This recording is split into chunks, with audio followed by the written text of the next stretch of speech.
O Trading Like a Pro e a Pinnacle apresentam Tênis Cast. O primeiro podcast de trading e apostas em tênis do Brasil.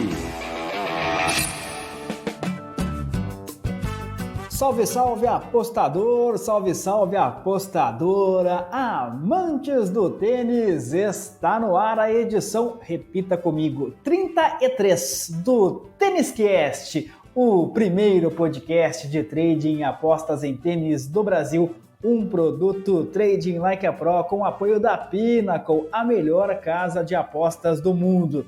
E uma edição tão especial, eu fiquei treinando, fazendo exercício de fonoaudiologia aqui para falar edição 33 do Tênis Cast. Uma edição tão especial, evidentemente tinha que ter um assunto especial. E hoje o nosso assunto exclusivo é o US Open. Afinal de contas, estamos abrindo as portas para o primeiro Grand Slam do mundo após a pandemia do novo coronavírus. É um torneio que já é histórico antes mesmo de acontecer. Eu sou o Rodrigo Gasparini e comigo, evidentemente, o especialista em trading e apostas em tênis, Thiago Meirelles, tá prontinho para o US Open 2020. Tudo bem por aí, Thiagão? Tudo bem, Rodrigão, e vou deixar o exercício de fonoaudiologia só para ti, já que a minha dicção não é das melhores. Então é esta edição maravilhosa na qual vamos falar do US Open. Mais ou menos por aí. Você fica com as análises então, Thiago, e eu fico com a parte de falar que é a edição número 33. Tá combinado. Tem muita coisa anotada, muita coisa pra gente conversar e acho que vai ser um US Open bastante especial, não só pela situação toda que a gente tem vivido aí em 2020, mas por algumas ausências, né, que o pessoal já sabe que vai ter, e eu acho que algumas surpresas podem acontecer. E também, né, Thiago, a gente não pode deixar de falar sobre este assunto, até porque é o assunto do momento. É claro que não dá para fazer projeção nenhuma em torno disso, porque a gente não sabe o que vai acontecer lá na frente. Mas é também um torneio que começa em meio a toda esta polêmica vivida nos Estados Unidos pela questão, mais uma vez, racial. Já tivemos boicote por um dia do WTA e do ATP de Cincinnati. Não acho que isso possa influenciar dentro de quadra, mas é um torneio que também está sob esta ótica, sob este momento de tensão, digamos assim. Não tenha dúvida, né? A gente teve, infelizmente, mais esse caso que aconteceu durante a semana passada, né? A própria Naomi Osaka se recusou a jogar a semifinal, depois voltou atrás e acabou jogando. Enfim, são coisas que realmente mexem nos bastidores, mexem com os jogadores, com uns mais, outros menos, e é nisso que a gente tem que prestar atenção, né? Ficar muito ligado no noticiário, nas entrevistas, porque isso de fato pode mudar um pouquinho do curso do torneio durante os próximos 15 dias.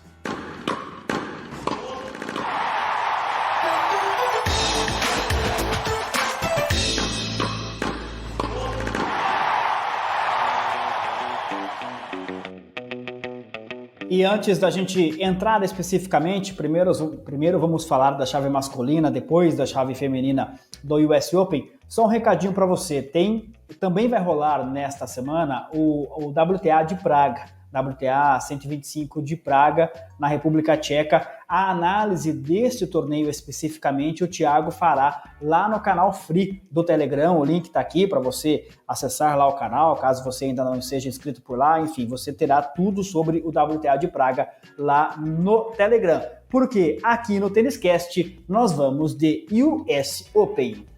Hello everyone and welcome to this very special and historic announcement. The US Open is open.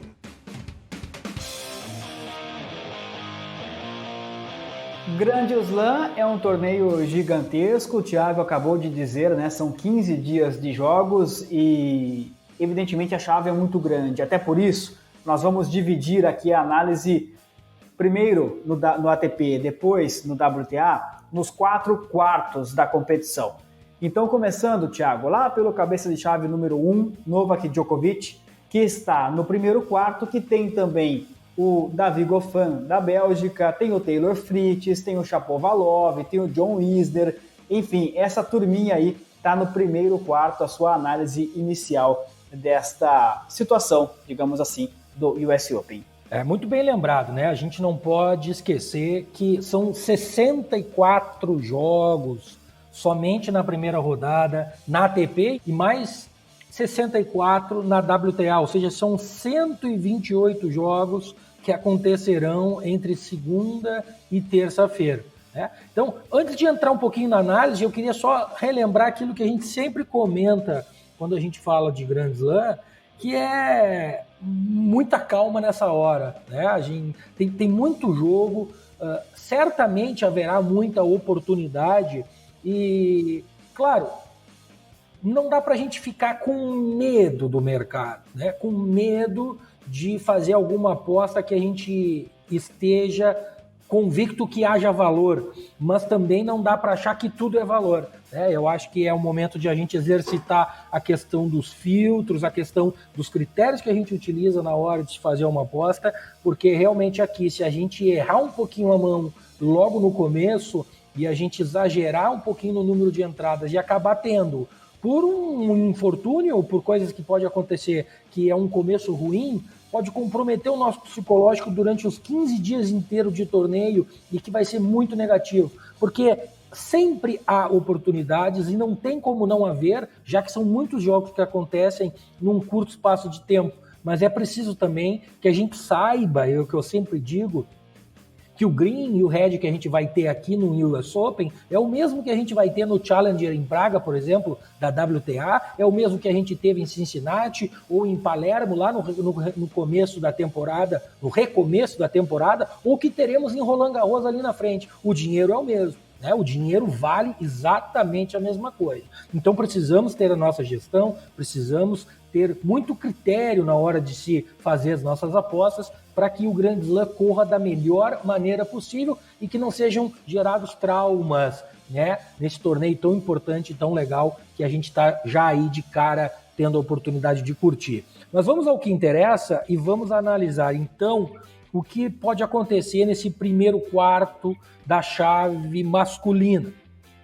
Eu lembro aqui que o US Open ele é um Grand Slam que não traz muitas surpresas nos vencedores, né? Afinal de contas, quando a gente olha no passado aí, a única surpresa, eu diria, desde 2009, quando o Del Potro ganhou, que também não é uma grande surpresa, talvez o Marin Cilic, que é um pouquinho de surpresa em 2014, seja um pouquinho fora da curva, porque o próprio Stan Wawrinka, que ganhou em 2016, ele é um cara muito forte em Grand Slam, já ganhou Roland Garros, já ganhou Australian Open, já ganhou US Open, então não é uma surpresa. E Andy Murray, Rafa Nadal, Federer e Djokovic são os caras que no final acabam levantando o caneco, mas não impede que algumas surpresas aconteçam até as fases finais, né? Quando a gente olha, por exemplo, em 2017, a gente teve o Nadal ganhando do sul-africano Kevin Anderson na final, que tinha derrotado o espanhol Pablo Carreno Busta numa semifinal. Vejam só que curioso. Em 2018, não houve surpresa na semifinal, mas a gente teve numas quartas de final John Millman da Austrália, né? Então, não é um jogador exatamente de um calibre para chegar nas quartas de final, e em 2019 a gente teve o russo Medvedev, que quando chegou no US Open já não era uma surpresa, porque ele vinha de uma sequência maravilhosa, mas não deixa de ser num ambiente, assim, num contexto histórico do tênis, uma surpresa, já que o ranking dele não era o melhor de todos, vamos dizer assim, quando ele fez a final do ano passado com o Nadal naquele jogo histórico de 3-2. Mas vamos lá, o que a gente tem esse ano? No primeiro quarto, a gente tem o Djokovic, cabeça de chave número 1, no momento da gravação estava jogando a semifinal do torneio de Cincinnati contra o Bautista Agut, com um probleminha de lesão de pescoço, não se sabe a extensão disso, mas mesmo assim eu não vejo ninguém neste primeiro quarto que possa bater de frente com ele. A gente tem aí o Davi Goffin, que seria o cabeça de chave próximo, mais alto, dentro desse quarto, para brigar com o Djokovic, mas não creio que as condições de calor em Nova York sejam as mais positivas para ele. O Krajinovic, que é o compatriota que fez uma ótima semana até em Cincinnati, né? Aí mesmo onde acontece o Grand Slam de Nova York, até aquele último game da partida contra o Milos Raonic, ele vinha tendo uma semana fantástica, batendo o time e vinha ganhando o Raonic até que ele implodiu. E eu não posso achar que ele não vai implodir num eventual confronto com seu compatriota e ídolo Novak Djokovic. Então aqui é Djokovic e não tem muito o que fazer. E na verdade, o Djokovic, sem a presença de Nadal e Federer, é o grande favorito. Mas em função da lesão no pescoço, desta já longa semana tendo em Cincinnati, eu acho que a odd dele está muito baixa para se fazer algum tipo de aposta. Não é por aí que a gente ganha dinheiro nesse mundo. Antes da gente pular para o quarto 2, Thiago, rapidamente, só para fechar o assunto Novak Djokovic, até que ponto uma vitória dele, eu acho que usar obrigação é uma palavra muito forte, mas até que ponto o favoritismo dele é gigantesco no US Open pelas ausências de Nadal e Federer, ou não é tanto assim? Se a gente comparar, por exemplo, com o favoritismo dele antes de começar a Cincinnati, Djoko é favorito, pero no mútuo, é mais ou menos por aí? Não, é favorito e eu diria que é obrigação, sim, dele ser campeão. Seria, aliás, ou pelo menos chegar na final. Até porque a gente vai ver aí no desenrolar do programa e a provável final seria contra o russo Daniil Medvedev. Né? A chave foi bem... O russo teve um pouquinho de sorte aí na chave, que é bem tranquila até os estágios final do torneio, e pela minha projeção deve ser mais ou menos isso que deve acontecer. Então, assim, óbvio que toda a responsa vai estar em cima do Djoko, né? Mas ser campeão de Grand Slam, alguém na obrigação, é meio complicado. Mas ele tá naquela assim, se ganhar, fez a obrigação. Se perder, passa vergonha, né? Porque Federer e Nadal, afinal de contas, não estão por aí. Eu acho que é por aí, Rodrigão. É a velha história de brigar com o bêbado, né? Se bater, bateu no bêbado. Agora, se apanhar, apanhou do bêbado. Aí é pior ainda. É isso aí. Vamos para o segundo quarto deste Grand Slam. É o primeiro Grand Slam depois, né, da pandemia do novo coronavírus. Não que a pandemia tenha acabado, mas a bolinha amarela já voltou a quicar em várias partes do mundo. Neste segundo quarto, temos o Stefanos Tsitsipas, o grego, lá embaixo, no pé de chave, tem o Alexander Zverev, o alemão, e lá na meiuca, Thiago, posso citar aqui o Manarino, o Schwartzman, também o Christian Garin, o Lajovic, o Borna Coric, enfim, são nomes também importantes, relevantes deste segundo quarto do US Open masculino. Muito bem, esse é um quarto que também está relativamente tranquilo. O grego Tsitsipas acabou perdendo para o Raonic na semifinal em Cincinnati, depois de uma semana muito boa, e o Zverev, que é o outro cabeça de chave favorito, vamos dizer assim, deste quarto, não chegou bem nos Estados Unidos, perdeu para o Murray e está longe de estar naquela forma que ele precisaria estar para vencer um cara como o Tsitsipas hoje em dia. Falou alguns nomes aí e tem um deles que eu gosto, que pode ser uma surpresa, que é o argentino Diego Schwartzman, né? Todo mundo fala sempre, eu sempre comento que acham que ele é puramente saibrista. Ele já mostrou muitas vezes que sabe jogar muito bem em quadra rápida também, né? Inclusive derrotando nomes como Dominic Thiem numa quadra indoor. Ou seja, o argentino sabe jogar e tem jogo para isso numa quadra dura como a que ele vai encontrar em Nova York. E este é o cara que, para mim, poderia ser a surpresa. Ele tem numa primeira rodada o britânico Cameron Norrie, de quem ele deve ganhar. Numa segunda rodada poderia pegar o compatriota Francisco Coria, que também deve ganhar. Para enfrentar numa terceira rodada, possivelmente um polonês Hurkacz, que seria o primeiro jogo complicado dele, até que ele enfrente lá na quarta rodada possivelmente o Zverev, né, que tem uma difícil primeira rodada contra o Kevin Anderson, mas depois o vencedor dessa primeira rodada eu imagino que é o que chegue para enfrentar o Hurkacz ou o Schwartzman na terceira rodada, antes de fazer um possível confronto com o Tsitsipas. Tá? Então, para mim aqui é Tsitsipas, e se alguém quiser achar uma zebrinha nesse quarto, tem que ser o Diego Schwartzman. Tênis Cast. O primeiro podcast de trading e apostas em tênis do Brasil.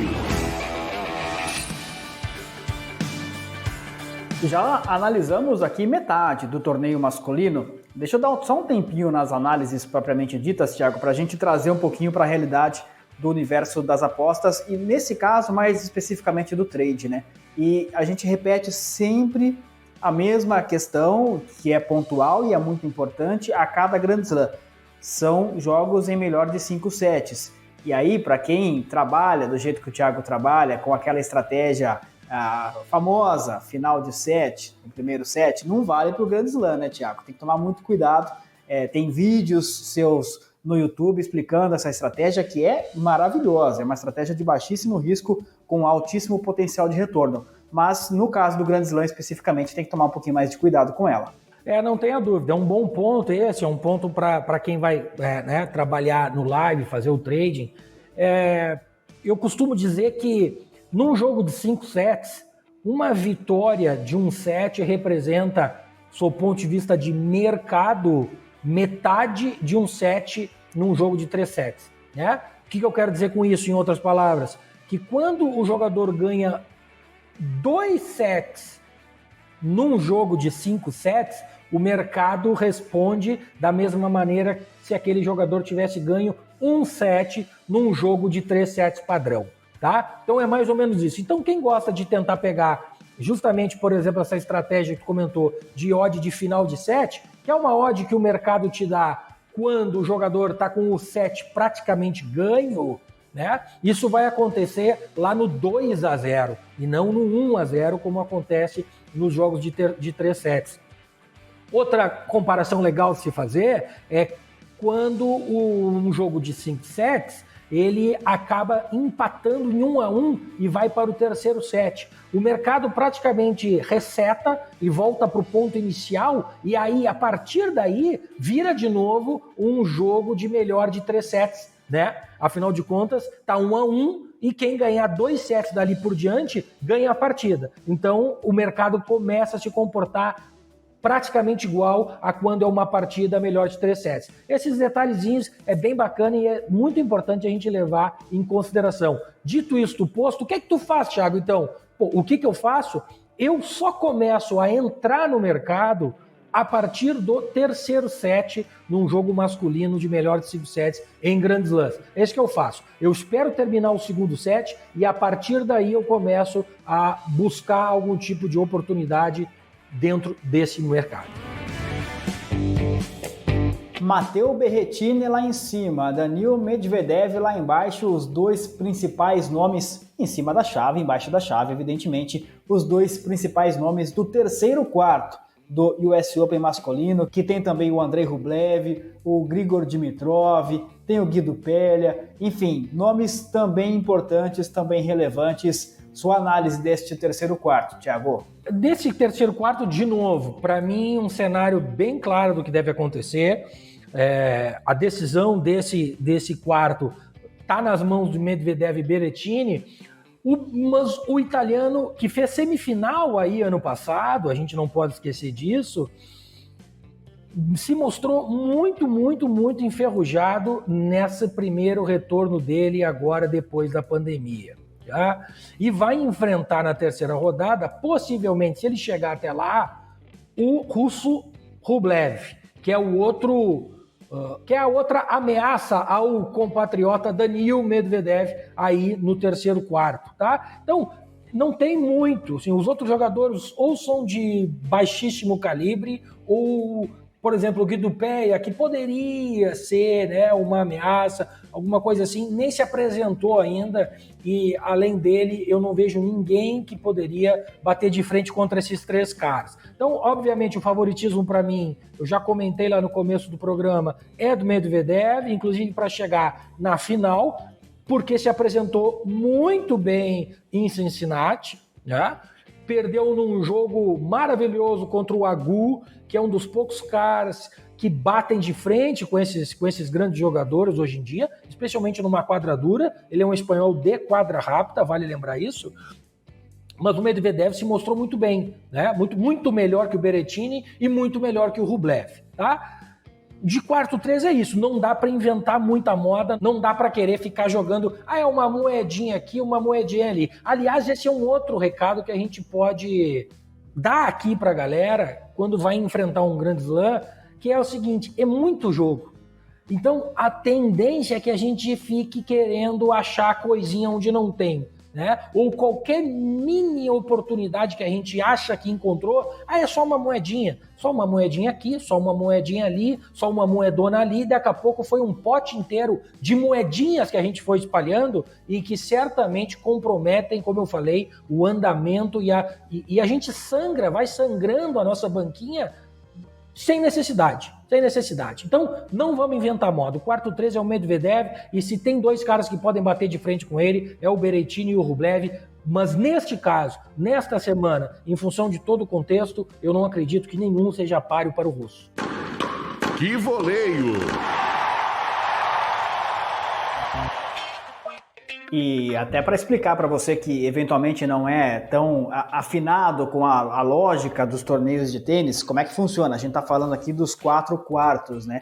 Então você imagina um tabelão de cima a baixo com todos os jogos, e aí esse tabelão é dividido em 4 partes, por isso que são 4 quartos, num caso de um torneio tão grande como o US Open. Então, obviamente que um finalista sairá dos primeiros 2 quartos, ou seja, da parte de cima desse tabelão, e o outro finalista da parte de baixo, que tem o terceiro quarto, já analisado pelo Thiago, e o quarto e último quarto, com o Roberto Bautista Agut e também o Dominic Thiem, outro nome relevante lá embaixo.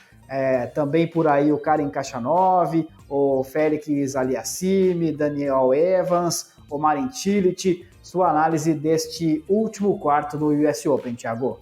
Agora aqui embaixo o bicho pega, né? Porque a gente tem o Dominic Thiem, que teoricamente seria o grande favorito, mas que se mostrou muito fora de forma, vamos dizer assim, fora de ritmo, na partida que ele fez contra o Krajinovic em Cincinnati, né? A gente sabe que ele é um jogador de saibro, a gente sabe que ele tem um pouco de dificuldade, apesar de ter evoluído muito nesse tipo de superfície, mas ele não poderia, e eu comentei isso com muita gente, mais de uma vez, durante a semana passada, ele não poderia ter perdido do jeito que perdeu para o Krajinovic. O Krajinovic é um jogador competente, é um jogador de quadra rápida, sim, mas não pode perder, o Dominic Thiem não pode perder 6-2, 6-1 do Krajinovic, tá? Então, pode ter alguma coisa por trás que a gente não sabe, pode ser ele escondendo o jogo, ou pode ser simplesmente ele realmente enferrujado, né? E, em sendo assim, tem caras aqui que, assim como o Krajinovic, podem tirar o melhor do Dominic Thiem,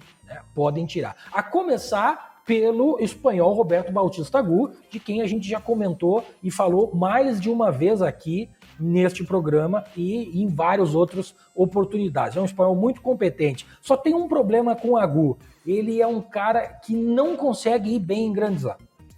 Ele não consegue ir bem em Grand Slam. Ele nunca passou das oitavas de final de um Grand Slam, por exemplo. E um cara competente do jeito que ele é, com um tênis muito inteligente, ele já deveria ter feito uma campanha melhor. Então, talvez essa seja a chance dele. Sem Federer, sem Nadal, o adversário mais difícil dele, né, teoricamente aqui neste quarto, até que ele chegue nas quartas de final, seria o próprio austríaco Dominic Thiem, do qual a gente está falando aqui que não está na melhor forma. Então, talvez seja essa hora. Mas ele começa já na primeira rodada tendo um jogo muito difícil com o Tennys Sandgren, que é um americano meio estranhãozão, que ninguém dá muita bola, mas que ele é perigosíssimo.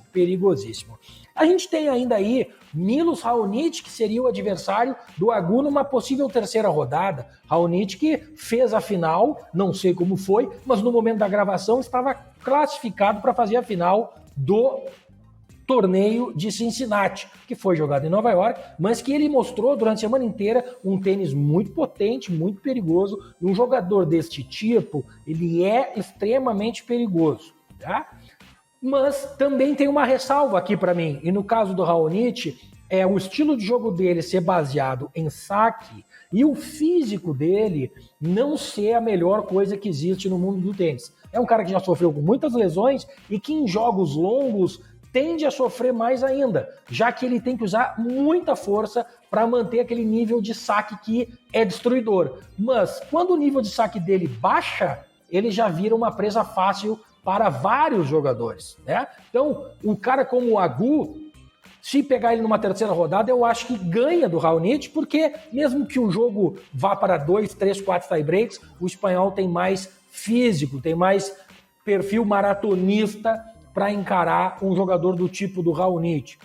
De Minaur, que seria mais ou menos o mesmo caso, se mostrou muito mal na volta do tênis em Cincinnati, perdeu muito mal numa partida contra o Struff e deu declarações dizendo que está sentindo falta de ritmo de jogo. Então é um cara que eu não teria confiança para apostar alguma coisa aqui, tá? E a gente tem então Khachanov, que pega uma primeira rodada muito difícil contra o italiano Jannik Sinner, mas que se passar, pega na segunda rodada mais difícil ainda com o Sam Querrey, que, ao contrário do Raonic, também vive de saque, mas tem um físico muito melhor e adora jogar Grand Slam. Já fez quartas de final algumas vezes, já fez inclusive semifinal, se eu não me engano, derrotando em algum desses momentos, se eu não me engano foi 2016 ou 2017, em Wimbledon, o Novak Djokovic. Então é um cara que, diferentemente do Raonic, tem o mesmo estilo de jogo, mas pode ser uma ameaça muito grande nesse quarto.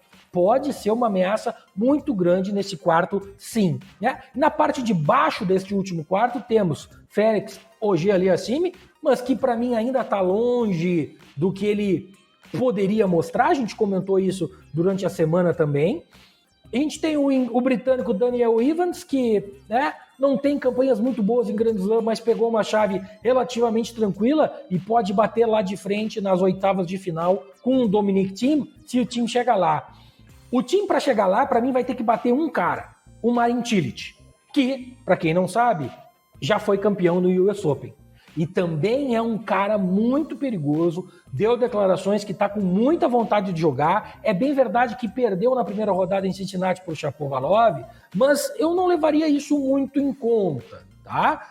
Talvez o que ele queria fosse isso mesmo. Deixa passar mais uma semana e eu chego no US Open com tudo. Ele que foi pai, parou 6 meses e agora diz que está com muita vontade depois de treinar durante muitos meses na academia particular dele lá na Croácia. Tá? Então, Marin Cilic, muito perigoso. Então, é um quarto muito, muito aberto. Bautista Agut, Marin Cilic, Sam Querrey, algumas das oportunidades, Karen Khachanov, alguns dos nomes que eu preferiria escolher ao contrário de ir no favorito Dominic Thiem. Este Thiago Meirelles analisando a chave masculina do US Open, o primeiro Grand Slam pós-pandemia. Feitas as análises dos meninos, é hora de falarmos das meninas. Trading Like a Pro, a mais lucrativa plataforma de trading esportivo do Brasil. Acesse tradinglikeapro.com.br.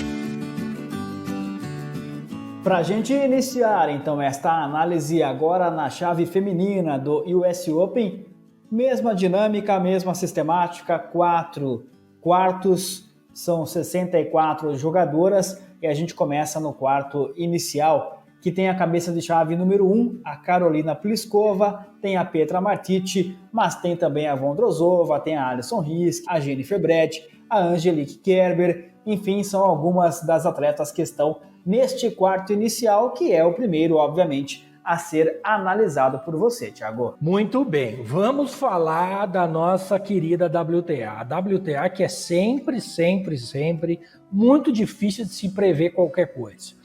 E eu começo falando isso porque justamente cabeça de chave número 1, Karolina Pliskova, que em teoria deveria ser uma grande favorita para esse torneio, perdeu na primeira rodada de 2-0 para a jovem Kudermetova, que sim tem potencial, sim é uma tenista competente, mas para uma jogadora do calibre da Pliskova, que na minha opinião deveria estar focada em buscar ritmo de jogo para encarar o Grand Slam, embalou foi numa terceira derrota seguida, ela que fez 2 jogos de exibição na República Tcheca, antes de embarcar para os Estados Unidos, e perdeu também. Perdeu para a polonesa Swiatek, perdeu para já quase veterana Petkovic e embalou, como eu falei, uma terceira derrota contra a Kudermetova. Então, já de cara, podemos ter uma surpresa aqui.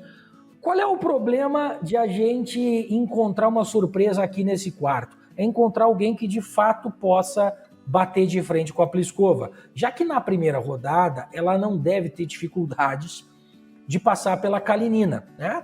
Ela perdeu da Kudermetova, mas a Kudermetova tem outro nível quando comparada com a russa Kalinina, tá? Então, uma derrota para a Kalinina, para mim, não é o mais provável aqui nesse caso. E aí ela começa a pegar ritmo, e aí ela começa a ser aquela jogadora perigosa que ela é, né? Mesmo que possa encarar uma Caroline Garcia numa segunda rodada, também deve ser tranquilo.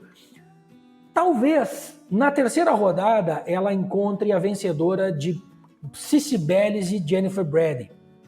E eu acho que a Bellis poderia ser um problema maior do que a Brady, apesar de ranking, apesar de experiência e tal, porque a Bellis tem um jogo mais de defesa e poderia causar um pouco mais de problema, na minha opinião.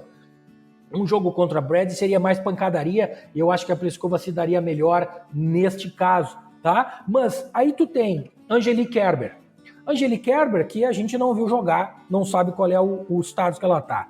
A gente tem a Alison Risk, que jogou muito mal contra a Anisimova em Cincinnati, para minha decepção. A gente tem a Vondrousova, que não é exatamente uma jogadora de quadradura. A gente tem a Petra Martic, que também não é exatamente uma jogadora de quadradura. Aliás, me surpreende ela estar aí, já que ela fez ótimas campanhas no Saibro agora, nas primeiras semanas de retorno.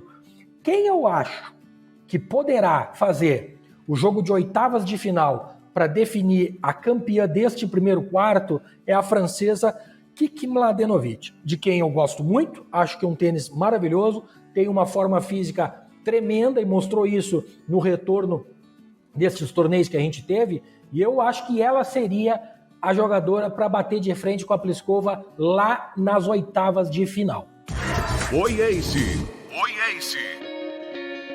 Este é o Tênis Cast, o primeiro podcast de trading e apostas em tênis do Brasil, um produto Trading Like a Pro com o apoio da melhor casa de apostas do mundo. É claro que eu estou falando da Pinnacle, porque na Pinnacle você encontra as melhores odds, as melhores probabilidades. Você fazendo a sua aposta na Pinnacle ou em outras casas, a mesma aposta, com certeza na Pinnacle você ganhará mais, porque as odds são mais altas. E além disso, você jamais será limitado. Os vencedores são muito bem-vindos à Pinnacle. Para você abrir a sua conta na melhor casa de apostas do mundo, o link está aqui na descrição deste Tênis Cast. E olha só, nós temos um código VIP exclusivo para você. É o TLP de Trading Like a Pro. Vamos para o segundo quarto do US Open feminino, que tem a Naomi Osaka como grande nome, como cabeça de chave. Naomi Osaka, que, como nós dissemos na abertura deste Tênis Cast, protagonizou momentos de luta racial, de luta contra o racismo, na verdade, né, nesses últimos dias no WTA de Cincinnati. E tem também a Petra Kvitova, tem a Yastrenska, tem a Rebecca Peterson, a Magda Linette, enfim, é um quarto, este segundo quarto, para sua análise também, Thiago. Bom, este segundo quarto já é um segundo quarto um pouquinho mais recheado, já que a gente tem, como tu bem comentaste, Osaka e Petra Kvitova nas extremidades, que deveria ser o confronto que definirá, que deverá ser o confronto que definirá a jogadora que vai para as quartas de final contra uma possível Karolina Pliskova, mas tem algumas jogadoras aqui que podem atrapalhar. O caminho da Osaka, por exemplo, a gente tem a Informa Kontaveit, que perdeu da Osaka num terceiro set disputadíssimo em Cincinnati e que poderá ser a adversária da japonesa aqui numa possível terceira rodada também. Para o lado da Kvitova, temos algumas meninas que são chatas de se jogar, vamos dizer assim. Né? A gente tem uma Pegula, que fez uma grande campanha em Cincinnati, e tem um jogo muito difícil na primeira rodada, que é a Buskova, mas ao passar pela Buskova, ou em passando pela Buskova, tem um caminho, tem uma segunda e uma terceira rodada mais tranquila até enfrentar a Kvitova. Isto se a Kvitova passar por Rybakina ou Yastremska, qualquer uma das duas que podem chegar num confronto com a Kvitova ali na frente também. Então, vejam que eu já estou falando de nomes muito mais poderosos, vamos dizer assim, do que uma Alison Risk, uma Cici Bellis, uma Kerber fora de forma, porque todas essas que eu comentei, Kontaveit, Yastremska, Pegula, Buskova, todas elas estão num alto ritmo de jogo. Fizeram campanhas em Lexington, fizeram campanhas em Cincinnati e podem, inclusive, aprontar surpresas contra a própria Osaka e Petra Kvitova, por que não? Né? Tem tênis, tem ritmo de jogo e tem coragem para isso. Né? Então, esse segundo quarto é um pouquinho mais complicado e eu não vejo, em nível de odds, nada muito atraente, a não ser a Rybakina. Mas a Rybakina, tenisticamente, eu gosto muito, mas neste cenário, sem ritmo de jogo, é a que eu acho que tem menos chance. Não é que tem menos chance, mas a odd não está tão atraente para o risco, que é maior do que o normal, na minha opinião, pois por ela estar sem ritmo de jogo. Tá? Então, eu tô com um feeling de que alguma zebrinha vai aparecer aqui nesse segundo quarto. Vamos ver o que a WTA nos oferece. E mais um ponto relevante para a gente sempre lembrar, e a gente sempre lembra aqui no nosso TênisCast, quando temos torneios como o Grand Slam, com muitos jogos acontecendo ao mesmo tempo, é a importância de filtrar os jogos, né, Thiago? Porque, especialmente nas rodadas iniciais, tem jogo para tudo quanto é lado, e se a pessoa não, se o trader ou a apostadora não fizer um bom filtro, a chance de ficar perdido e fazer bobagem é bem grande, né? Exatamente, a gente volta a falar aquilo que comentamos no começo do programa, que precisamos estar atentos às oportunidades, sim, haverá oportunidades, sim, e muitas, mas precisamos ter critério. Não dá para sair achando que tudo que é jogo é oportunidade. E a gente já, na análise da chave, começa a enxergar esse tipo de coisa. Né? E aí eu lembro de uma coisa que eu também sempre falo quando a gente comenta de Grand Slam. Grand Slam é um torneio longo. Grand Slam é um torneio onde todos os jogadores e jogadoras se esforçam ao máximo. Então a quantidade de jogos disputados é mais alto, os jogos são mais disputados que o normal. O que isso quer dizer? Quer dizer que muitos dos jogadores, se começam a enfrentar jogos difíceis desde o começo do torneio, quando chega na fase decisiva, oitavas de final, quartas de final, um jogo que poderia ser absolutamente disputadíssimo, acaba não sendo tanto, porque uma jogadora ou um jogador teve jogos mais difíceis para chegar até lá. Tá? Então, por exemplo, a Osaka e a Kvitova, a Osaka nem tanto, mas, por exemplo, a Kvitova, se fosse um jogo limpo, assim, sem nenhuma ferida, nenhuma cicatriz vinda das primeiras partidas, seria um jogo dificílimo contra a Osaka. Mas se a Kvitova tiver que bater Pegula em 3 sets, Rybakina ou Yastremska em 3 sets, e chegar com 2 ou 3 sets nas pernas a mais que a Osaka, ela sai perdendo.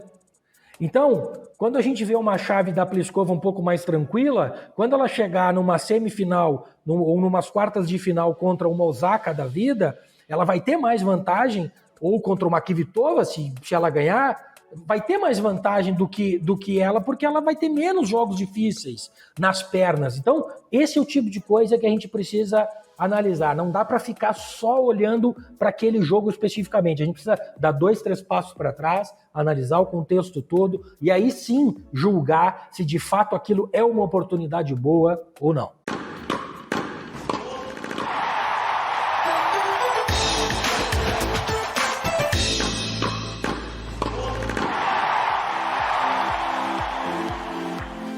Chegamos então ao terceiro quarto da chave feminina do US Open, que tem ninguém mais, ninguém menos do que Serena Williams lá embaixo no pé de chave, lá em cima tem a Madison Keys e na meiuca a Muguruza, sempre ela, também a Maria Sakkari, a Amanda Anisimova, a Sloane Stephens, enfim. Mas é óbvio que a presença da Serena chama a atenção e demais neste quarto, né, Thiago?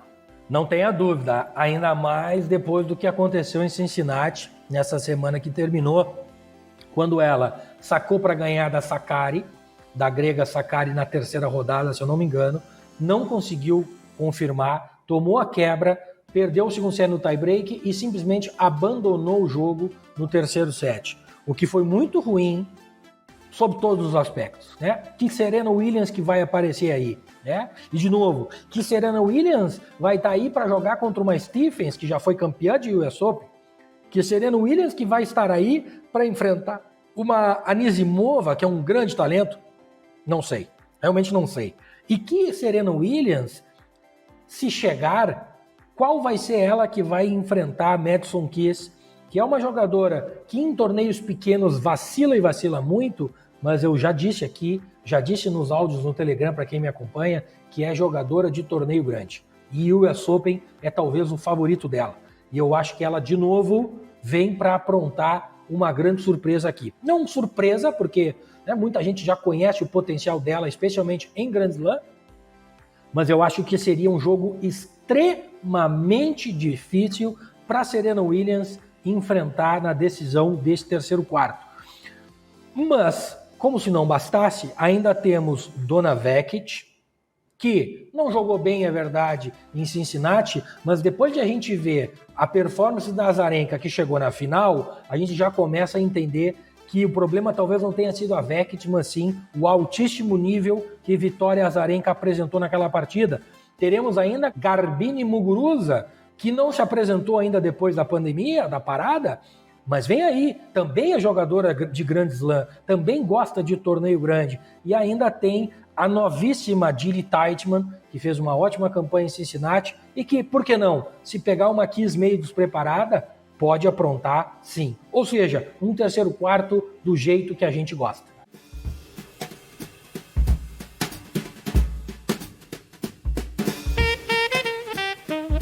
Chegamos ao quarto e último quarto deste US Open feminino, também na análise aqui do Thiago Meirelles no nosso TênisCast. Quarto que tem a Sofia Kenin, norte-americana, cabeça de chave número 2 do torneio. Tem a Aryna Sabalenka, tem a Johanna Konta, a Elise Mertens, a Alexandrova, enfim, são as jogadoras, algumas delas, né, Thiago, que estão neste quarto e último quarto. Em tese aqui, a Sofia Kenin é a favorita pelo fato de ser a cabeça de chave número 2, né, Thiago? É verdade, em tese mas no outro extremo tem a também em forma Aryna Sabalenka, né, que acabou perdendo para Pegula em Cincinnati, mas que vem muito forte para este US Open. Agora, quem que tem nesse quarto que pode bagunçar a festa da Sabalenka? Tu tem Azarenka, que está fazendo final em Cincinnati, Johanna Konta, que fez semifinal em Cincinnati, Venus Williams, que apesar de ser a tia Venus, como a gente carinhosamente chama ela, com 40 anos, é US Open, é Grand Slam, é a casa dela, já foi campeã e sempre é uma grande ameaça. A gente tem ainda a tunisiana Ons Jabeur, que fez uma ótima campanha em Cincinnati até enfrentar a Azarenka. A gente tem ainda a Elise Mertens, que fez semifinal contra a japonesa Osaka em Cincinnati. Então, assim, aí eu volto àquele ponto que eu estava comentando na questão do segundo quarto. As meninas que vêm do terceiro e do quarto, elas vão enfrentar jogos muito difíceis. Então, qualquer uma delas que chegar numa semifinal ou numa final aqui para enfrentar, digamos, vamos dizer que não aconteça a zebra e que chegue numa semifinal Pliskova e Osaka. E aí a vencedora entre Pliskova e Osaka vai fazer a final, tá? Eu não tenho dúvidas nenhuma que essas duas meninas, qualquer uma delas que chegar na final, vai chegar com muito mais vantagem do que as meninas que vêm de baixo. Porque as meninas que vêm de baixo, como a gente comentou aí, vão enfrentar jogos muito mais difíceis. E certamente vão enfrentar jogos de mais jogos de 3 sets. Vão ter muito mais horas de tênis dentro da quadra. Vão estar mais cansadas. E isso, inclusive, é o motivo de muitos jogos decisivos em chave feminina serem abaixo das expectativas, porque uma menina chega com muito mais energia que a outra e aquele grande jogo, que era uma grande expectativa, acaba sendo jogo de um lado só e não tem emoção nenhuma e acaba com o clímax da final de um grande torneio. Isso acontece muito frequentemente. E eu acho que aqui, quando a gente faz essa análise, a gente enxerga que pode acontecer de novo. Seja a Sabalenka, seja a Sofia Kenin, seja a Azarenka, seja a Serena Williams, seja a Madison Keys, qualquer uma dessas que vier daqui de baixo vai pegar uma Osaka ou vai pegar ainda uma Caroline Pliskova muito mais fresca do que elas próprias. Dica Trading Like a Pro. É por isso que eu acho que a odd de 14 no mercado de campeã para Carolina Pliskova é uma odd muito boa. Porque eu não vejo ela tendo muita dificuldade, salvo uma zebra muito grande aqui, na minha opinião, até chegar à semifinal contra uma possível Osaka, né? E quando ela chegar numa semifinal como possível Osaka, essa odd de campeã vai estar 6, 7, e a gente já vai ter tido um lucro muito interessante. Então essa é uma entrada bacana que eu acho de se fazer. O problema é que, talvez no momento que o pessoal esteja ouvindo este programa, essa odd já tenha sido derrubada um pouco. Mas até 12, 11, eu ainda acho uma boa entrada. Assim como eu acho a Madison Keys em torno de 24, 25, também gosto. Porque ela vai ter um quarto complicado, relativamente complicado. Do lado dela não é tão complicado. O complicado talvez seja o jogo com a Serena ou com uma Stephens. Mas até chegar lá, a odd já caiu bastante. E se ela passa desse jogo, ela vai fazer semifinal contra uma dessas gladiadoras que vai sair do quarto. E aí me parece muito interessante também uma odd alta no nome da Madison Keys. Bom, Thiago Meirelles já analisou o torneio masculino completinho para você. Já analisou também o torneio feminino completinho, deu algumas dicas de entradas para o torneio feminino, para o mercado de campeão, para fazer trade, para você fechar essa entrada ao longo do campeonato. Ficou devendo só, viu, Thiago? Algumas dicas também para o torneio masculino, aquelas entradas do mercado de campeão que a galera tanto gosta. Ah, mas não seja por isso, não seja por isso. Dica Trading Like a Pro. Eu vou voltar aqui nas minhas anotações para eu não falar nenhuma bobagem para o pessoal, mas tendo em vista aquilo que a gente comentou, eu já disse lá no começo do programa que eu não acho o Novak Djokovic a 1,80 uma boa odd para se arriscar ele ser campeão. Apesar de eu ter bastante convicção que ele vai chegar na final, 1,80 eu acho que o lucro, o benefício, a recompensa não vale a pena para o risco que a gente tem. É um Grand Slam, são 7 rodadas até ele chegar na final, e ele pode chegar numa final contra o Medvedev, e se for contra o Medvedev, essa odd não vai estar muito abaixo de 1,50, por exemplo, e 1,40 que seja, né? Então, um jogo, para ele pegar uma odd de 1,40 na final, a gente entrou a 1,80, a gente não vai ter quase lucro nenhum, não chega nem a 50% de lucro numa entrada a 1,80, que a gente possivelmente faria no começo do torneio. Então eu não vejo valor nenhum aí. Eu também não vejo valor no Medvedev a 6,8 o mercado está me pagando aqui, porque, de novo, ele pode chegar na final? Pode, mas ele pega um Berrettini no meio do caminho, né? E um Berrettini que pode ganhar dele, ou pega um Rublev que pode estragar o caminho dele. Então eu acho que vale muito mais a pena, mesmo que eu acho que o Rublev, aqui é mais para tentar mostrar o raciocínio quando a gente encara um mercado como esse, mesmo que eu acho que o Rublev não esteja no auge da forma, ele pode pegar 2 ou 3 jogos de ritmo e embalar. E aí uma odd de 70, 75 para o Rublev, eu acho que vale muito mais a pena do que a gente pegar uma odd de 6 para o Medvedev. É a minha opinião, tá? Outra possível boa entrada seria o grego Tsitsipas, né? Por que, por exemplo, que o Tsitsipas está sendo precificado acima de 10 e o Medvedev com 6? Porque o mercado acredita que o Tsitsipas vai enfrentar um Djokovic nas quartas de final, ou numa semifinal, na verdade, né? E aí Pode perder? Pode. Mas vejam que num jogo entre Djokovic e Tsitsipas que já ganhou do Djokovic algumas vezes, ele não vai ser precificado acima de 5, acima de 4. Ele vai estar em torno de 13,80, 4, eu imagino. E a gente entrando a 10 para chegar até numa odd de 3,5, 4, a gente já tem um lucro muito mais interessante do que uma entrada no Medvedev a 6 e alguma coisa. Tá? Até porque o Medvedev pode pegar um adversário bem complicado, por exemplo, o Querrey, o Cilic ou o próprio Bautista Agut, que acabou de derrotar o russo em Cincinnati e que está sendo precificado a 34. Então a gente consegue pegar uma odd do Bautista Agut, que pode muito bem ser campeão do quarto e fazer semifinal com o Medvedev, há uma odd muito mais interessante, mas muito mais interessante que qualquer uma dessas outras odds que eu comentei aqui com vocês. É sempre uma questão de risco e retorno, né? O que a gente está arriscando para o que a gente possivelmente pode receber em retorno desse risco. É esse sempre o raciocínio em qualquer mercado, e nesse de campeão também é a mesma coisa, e portanto as minhas sugestões de entrada seriam Tsitsipas, seriam Andrei Rublev e muito boa sugestão, na minha opinião, Roberto Bautista Agut, que apesar de não ter um grande histórico, um grande slam, talvez aqui com a ausência dos grandes Roger Federer e Rafa Nadal, pode ter uma grande oportunidade e uma odd quase de 40, eu já estou vendo aqui, me parece ótima oportunidade. Tênis Cast, o primeiro podcast de trading e apostas em tênis do Brasil.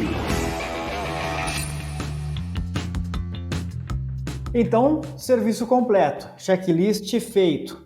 Análise do masculino, dicas de entradas no mercado de campeão do masculino, análise do feminino e as mesmas dicas de entradas para o mercado de campeão também entre as meninas. Serviço completo, passa a régua e fecha a conta, Thiago Meirelles, aqui neste nosso Tênis Cast especial US Open. Então, que venham os jogos, que sejam bons jogos e que nós tenhamos um torneio em paz, com tranquilidade e com a disputa dentro de quadra prioritariamente, né, Thiago? Excelente, Rodrigão. Um grande programa. Acho que conseguimos cobrir de uma maneira bastante completa, pelo menos, né, uma projeção do que pode acontecer nos próximos 15 dias. Espero que a galera goste, espero que ajude. E, obviamente, fiquem ligados lá no meu canal. Eu vou passar análise diariamente do que está acontecendo e também para a gente acompanhar o desenvolvimento desse torneio. Desejo já aqui um grande torneio para todo mundo, gestão de banca, cabeça no lugar. Se o primeiro dia for ruim, não tem problema, mantenha a metodologia, mantenha os critérios, porque o segundo dia pode ser melhor, ou o terceiro, e tem muito tênis aí nos próximos 15 dias. Então assim, vamos no lugar. E não esquecendo, a moedinha que a gente ganha aqui no US Open ou perde é a mesma de qualquer outro torneio, qualquer outro jogo. Então ela precisa ser cuidada, ela não vale mais nem menos, tá? Então não precisa loucura. Vamos junto, vamos dia a dia, jogo a jogo e keep it green. Valeu, Thiago Meirelles, e bom trabalho para você. Lembrando, evidentemente, o Thiagão já deu o recado, o Tênis Cast termina aqui, mas a cobertura do Grand Slam pelo Thiago Meirelles, do US Open, ela segue no canal do Telegram ao longo de todo o torneio. Torneio que você pode trabalhar nas apostas esportivas, e para isso eu te recomendo a Pinnacle, que é a melhor casa de apostas do mundo. Eu garanto para você, quem fizer o US Open na Pinnacle ou em outra casa, fazendo as mesmas apostas, as mesmas entradas, nos mesmos jogos, nos mesmos mercados, certamente aquele que trabalhou na Pinnacle vai terminar o torneio com mais lucro do que quem fez em outra casa, porque a Pinnacle tem as melhores odds. Você pode abrir a sua conta na Pinnacle, o link está aqui na descrição deste Tênis Cast. Tênis Cast que volta daqui a 15 dias, hein? Lembrando que na semana que vem estaremos em meio ao US Open, por isso toda a atenção focada lá para o canal free do Telegram do Thiago Meirelles. Mas a gente se encontra por aí também para analisar outros torneios com o passar do tempo. TênisCast edição número 33. Deu certo, hein? Fica por aqui, a gente se encontra na próxima edição. Muito obrigado pelo carinho, muito obrigado pela companhia, muito obrigado pela audiência. Um grande abraço!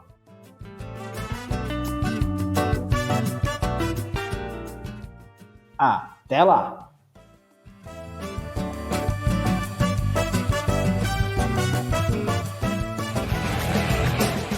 O Trading Like a Pro e a Pinnacle apresentaram TênisCast, o primeiro podcast de trading e apostas em tênis do Brasil. Até a próxima edição.